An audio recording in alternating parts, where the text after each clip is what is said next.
Hello and welcome to my YouTube channel. My name is Maria Kiss and I am the founder of I Am Visible. And today we have a guest speaker, Beverley Glick, who helps people in business to find their voice through their written and spoken word. Welcome, Beverley. Thank you, Maritza. It's a pleasure to be here.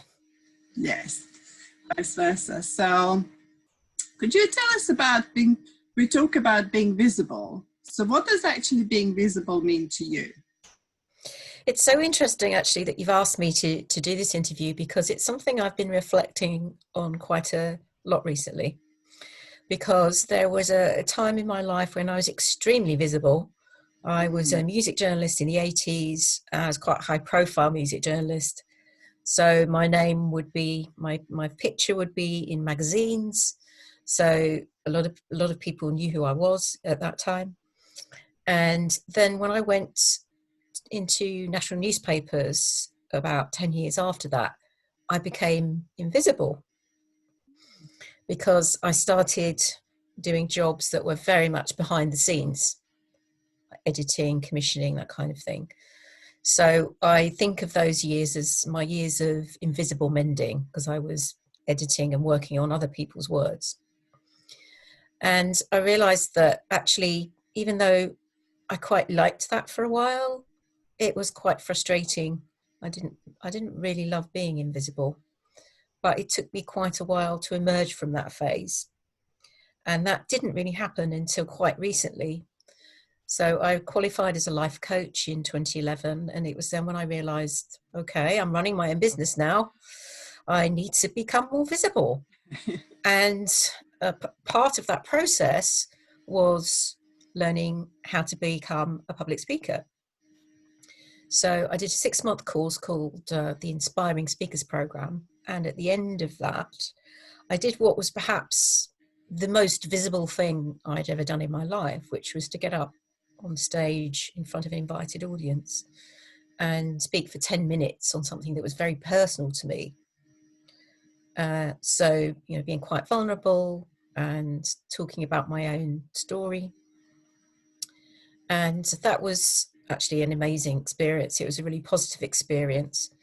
And it was as a result of that I ended up changing careers. So that act of vulnerability and visibility, which I think kind of go hand in hand sometimes, a lot of the time, guided me towards a career as a public speaking trainer.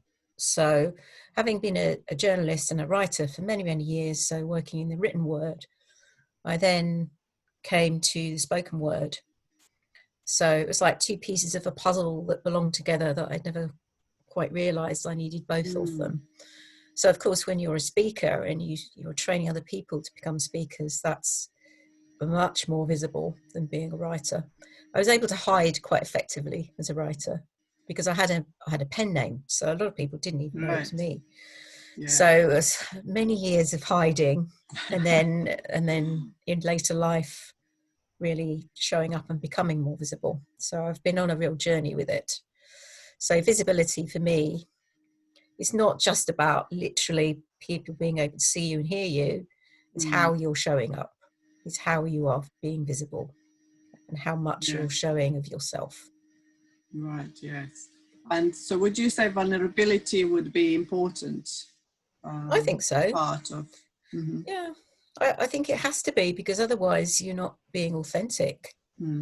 If you're just showing up and still hiding behind a mask or being super professional, that's not really visibility to me. Yes. People can see you, but they can't really see you inside.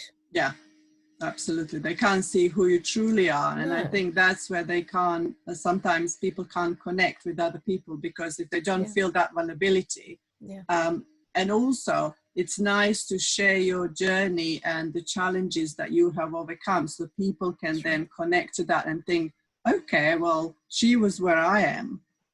So because otherwise, if we play superheroes and we don't share our struggles, then people can't connect to us and they just think, well, there's nothing I can share with learn from this experience. Yeah, absolutely agree with that. That's why, you know, I'm passionate about storytelling as well, and particularly personal storytelling, because if you can't share your journey, then other people can't find themselves in your story. And that for me is one of the most powerful ways of connecting with other people. They won't have had the same experience as you, but as you share your journey, your experience, they will automatically be thinking of times in their lives when maybe something similar has happened to them, and that's a way of profoundly connecting with others. So that to me is another level of visibility. I think, yeah, that's a very valid point. Stories are very powerful, aren't they? Sometimes we undermine that, just how powerful the stories are. Yes, absolutely. I've met so many people that I've worked with who've said, well, you know, I don't, no one's going to care about me. It's not about me. You know, nothing that exciting's happened to me. And I always challenge them. You know, I said that one of the talk that I did that I mentioned earlier was there's no such thing as an ordinary life. Everyone is extraordinary in their own way.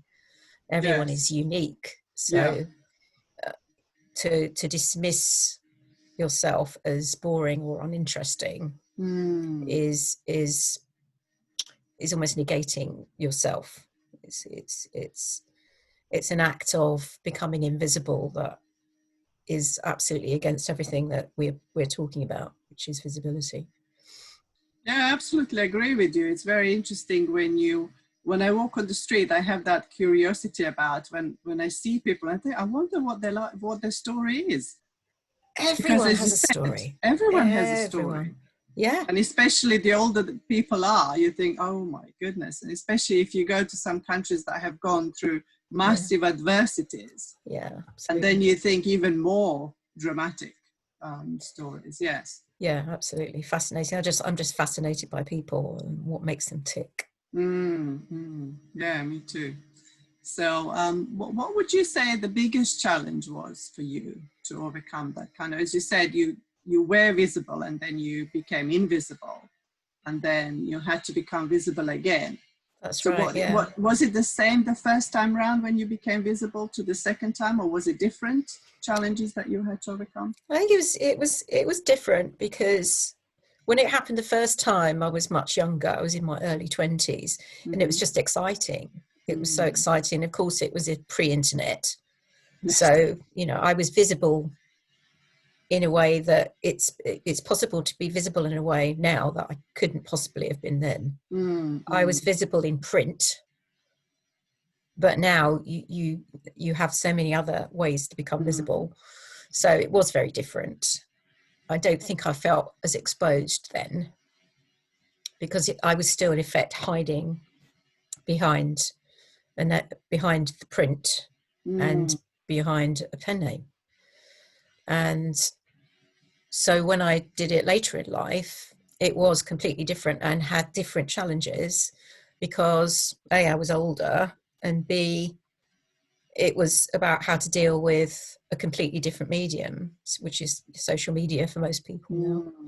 So I had a lot of resistance around showing up on camera, for instance. I felt very uncomfortable about that. It took me quite a lot to get over it. I'm sure a lot of people have the same. You're not the only one. Yeah, I'm just so many people find it so uncomfortable to be to see themselves on camera, to feel natural on camera. So I had to work quite hard at getting over that. So I wonder, can you just elaborate a little bit? What's your view? Why is that? I mean, that's the biggest fear. So many people, myself included, and so many people that I know that can't even watch themselves afterwards on camera if they recorded something or hearing their voice. Why is that? It's quite common. I think because we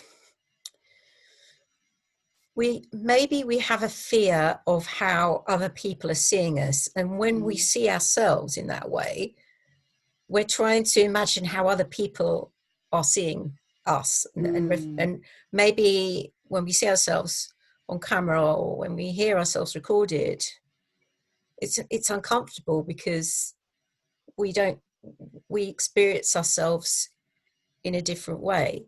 So to then feel like we're not coming across in the way that we really want to can feel there's a dissonance there. There's a discomfort about that. So I think perhaps that's why it is. So we always encourage people in our training to just keep doing it. Just keep recording yourself, keep making videos. You have to put them out there, but just keep going with it until it feels comfortable. And if you keep doing it, it will. That certainly was my experience. I think with lots of people, that kind of perfectionist tendency tends to come up front, and it's like, oh gosh, no, it's not right, and I need to edit it perfectly, and I need to, no, that's my one, you know. And so you would just say, just do it. Just keep doing it. Keep doing it until you've got something on video that you feel comfortable with, that reflects who you are. And don't worry about whether it's not perfect, and let go of all of that, all those voices in your head going, oh God, look at your hair, and oh no, you didn't put your makeup on properly, and what's, forget that, because the most important thing is that the essence of you comes across, and that you're real, that you're human. That's much more important than perfect lighting and perfect this or perfect that. People don't want perfect. People want human beings, I think that's absolutely true. I think it has changed over the years. I think in the past people were more kind of, what I see, general public was more looking for perfection and that ideal thing. But as of lately, in the last sort of 10 years or so, it has completely changed. People they fed up of that perfection and stuff. They're looking for authenticity and for sort of that real you. I agree. My feeling is that we've reached peak celebrity. I know we still have lots of Instagram influencers and the Kardashians and all of this. Yeah. But I think people resonate much more with honest, real, authentic communicators. Not these sort of ridiculous, impossible ideals with people putting loads of filters on themselves on Instagram. That's fun, but it just goes too far sometimes. I think particularly with what's going on in the world right now, people are just seeking that authenticity and that real emotional connection, especially when we can't see each other and physically, you want to be visible in a way that people can connect with, that's real. That's what I believe anyway. No, you're absolutely right. It's interesting how this situation has completely shifted that perspective, isn't it? People are not interested in celebrities as in status and stuff. It's I find that quite fascinating, how just one event can completely shift our perspective. Yeah, that's the thing with paradigm shifts. It's just you can't see it coming, and then something happens, just changes everything. Yes, it's incredible, and nobody predicted it, as far as I know. No. So it's like, oh my God, it's like literally the world has changed overnight, and it continues to change. I mean, obviously there's going to be a massive ripple effect to this, and it's not going to be easy. No, but hopefully, eventually, it will lead to really positive change. Yes. So talking about role models, so who inspired you in earlier life and who inspires you to this day? Oh, that's such a good question. I think in my early days, I was just really inspired by great women in the music scene, like Debbie Harry, Chrissie Hynde, women who were breaking the rules, breaking boundaries, doing things that women hadn't really done before, taking charge of their careers. Women like Susie Sue, those women who came to prominence in the late 70s, early 80s. And then also I was really inspired by women who'd really challenged a lot of taboos in their time, like Louise Brooks, the silent movie actress from the 20s, like Anais Nin, the author, and also Betty Page, who I actually stole her name. I stole her name to use when I was a music journalist, who again was a kind of a really interesting cultural figure in the 1950s. She was kind of the anti-Marilyn Monroe, but she was kind of really worshipped by a lot of men. She used to appear in these like really quite cheesy photos, but there was a sort of secret side to her life. She used to pose for these kind of mildly erotic pictures, and so she had like a massive underground fan base, and that appealed to me because she was a really important cultural icon, but most people didn't even know who she was, and I quite liked that about her. She had an incredibly interesting story because she basically disappeared in the late 50s and didn't reappear until the 90s, I think. She's passed away now, but she's kind of fascinating story that she had. So she was really visible for a while, and then she became completely invisible for years. So those are the women that have inspired me. And as of late, did you kind of change?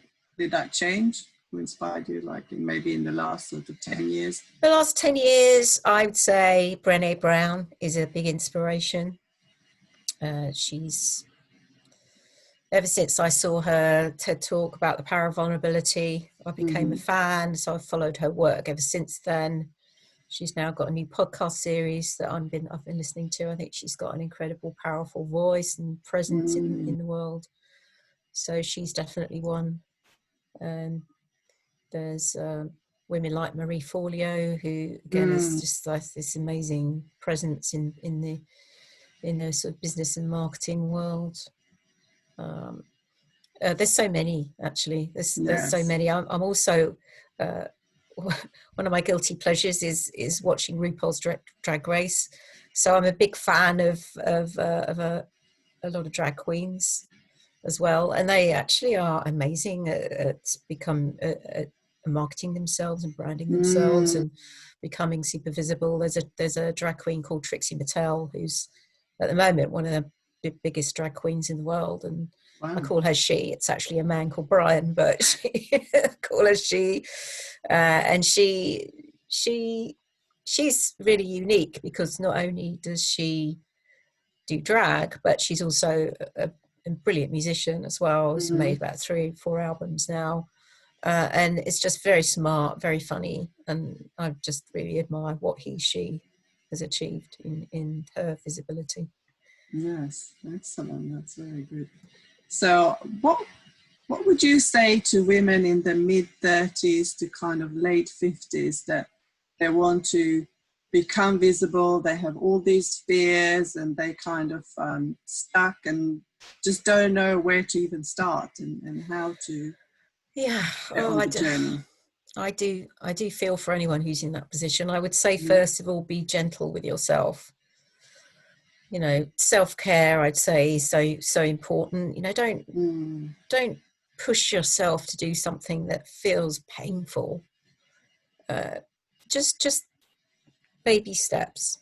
You know, what's something that you can do that will just push you a little bit outside your comfort zone when it comes to visibility? I mean, for you, it might be nothing to do with making videos. It might be putting out a personal blog post or a personal post on social media that's just sort of revealing a bit more about who you are than you would normally do. And then work your way up to literally becoming visible, like doing something like this, or doing a video, having a conversation with someone that interests you and putting that out. Maybe start with audio. If that's still too uncomfortable, if you're more comfortable like I was in the written word, then play in the written word for a while and just tease it out. I mean, even though I've had the experience of both sides of this, being very visible and then feeling invisible, I still have challenges. I've just finished the first draft of a book that I've been writing about language and about the words that have had a big impact on me over the years. In fact, invisible is one of them. And I found that as I've progressed through the process of writing the book, I've become more visible as I've gone on, and I now I'm revisiting the earlier parts of the book I've realized that I was still hiding a bit. So it's all about peeling off the layers for me. And sometimes I'll write something and think, do I really want to put that out there? is that really what I want? So it's about dipping your toe in the water. It's like, how does that feel? Does that feel like that might be okay, or is that just too much right now? So just always check in with yourself and feel into it. It's like, does that feel okay with me? Because one of the things that I always used to say to people when I was working with them with their stories is, tell a story from your scars, not your wounds. And if something still feels too raw and too painful, then don't share it. No one's making you do it. No. So yeah, talk about your past experiences that you feel you've reached a sense of completion with, that you feel that you've learned from, that you can then share those learnings. Don't share anything that makes you feel really raw or uncomfortable. That's overexposing yourself. You don't need to do that to be visible. No, that's a very valid point. I absolutely agree with that, because it's very good to share it from where you healed already and you learned the lessons from that, and that people can learn from that. Otherwise, you can't really share what you've overcome, because you haven't. You're still in that. You're still in it. Yeah, exactly. So share the challenges that you've overcome and that you've learned from, because that's the value in it. That's the gift that you're giving your audience, is what you've learned.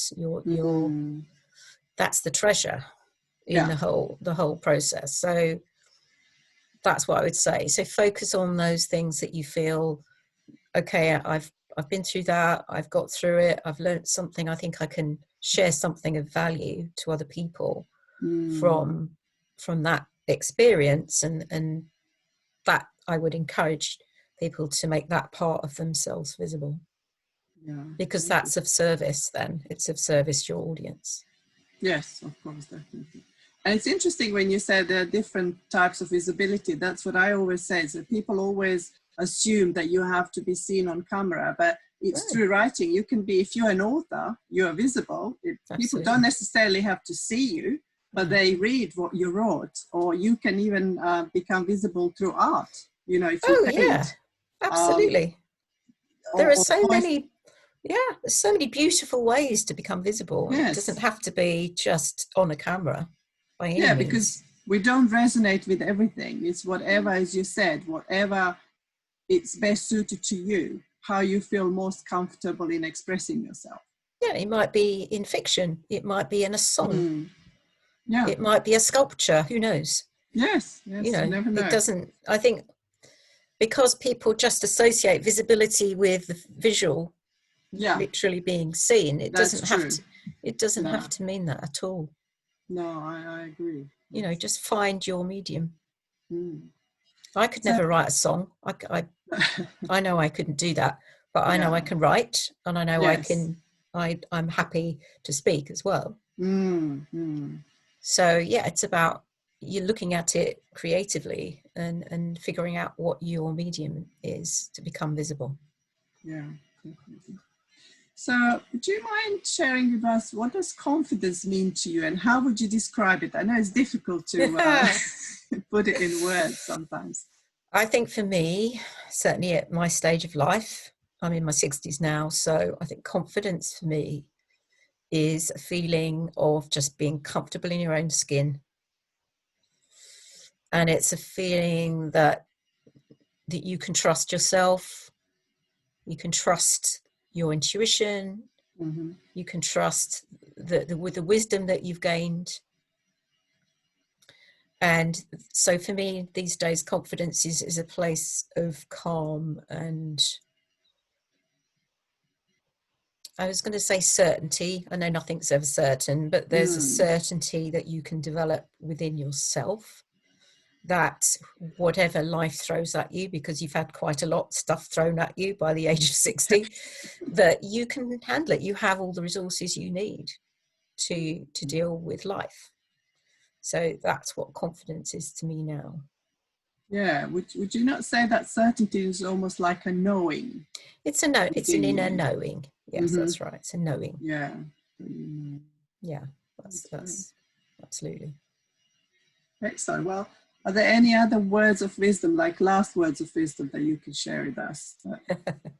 Well, it's interesting that you should frame it like that, because I've literally just finished the section of my book that's about the last words. There you go. And so I was just writing about, you know, we're kind of fascinated by people's last words. Mm-hmm. And you can Google it. There's loads of websites that have lists of famous people and their last words, and you never really know if that's real or not. Yeah. So I was just investigating that, and I found a website called The Last Words. Was it The Last Words Project? Or no, Final Words. I think it was called Final Words Project, mm-hmm. which started by a linguist who recorded her father's last words in the last few days of his life, and I just find that so fascinating. And I think at the moment as well, we're living with the consequences of someone's final words, which was George Floyd, who was obviously his murder has ignited these protests all over the world, and his final words were, "I can't breathe."